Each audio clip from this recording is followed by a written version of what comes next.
SIR और election commission को vote बढ़ाने के लिए काम करना चाहिए कि वोट बढ़ें। और मैंने जैसा कहा और फिर कहता हूं कि यूपी में 3 करोड़ से ज़्यादा वोट कटने जा रहे हैं। अगर आप सोचें 3 करोड़ वोट अगर कट जाएंगे और बीजेपी इलेक्शन कमीशन मिलकर के ये साजिश कर रहे हैं कि जहां जहां बीजेपी हारी है वहां पर वोट ज़्यादा काट दें, तो ये तो साजिश है। लोकतंत्र में, डेमोक्रेसी में साजिश है। और ये एसआईआर नहीं है, एसआईआर के बहाने एनआरसी है। जो एनआरसी ये सीधी लागू नहीं कर सकते थे, वो एनआरसी लेकर के आए हैं। ये लोगों के कागज ढूंढवा रहे हैं। अगर कभी एनआरसी लागू तो कागज क्या देने पड़ेंगे? यही तो कागज देने पड़ेंगे। और फिर आप लोग तो एक उस शहर के जो टेक्नोलॉजी को समझते हैं, आधार को आधार ही नहीं मान रहे हैं।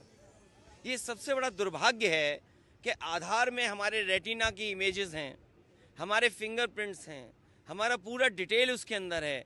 हम आधार को आधार ही नहीं मान रहे हैं और एसआईआर करा रहे हैं, जिससे लोग परेशान हैं।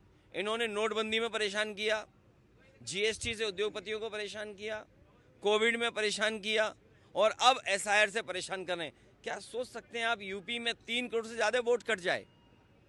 तो ये कैसी डेमोक्रेसी है? अगर हमें वोट ही नहीं डालेंगे हम, तो फिर लोकतंत्र को कैसे बचाएंगे?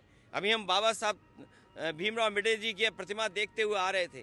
बाबा साहब भीमराव अम्बेडकर जी ने तो अधिकार दिया हमें वोट डालने का, एक वोट डालने का अधिकार। यही वोट हमें हक दिलाता है, यही वोट हमें न्याय दिलाता है, यही वोट हमें आरक्षण दिलाता है, यही वोट हमारी सुरक्षा करता है, यही वोट हमें नौकरी दिलाता है।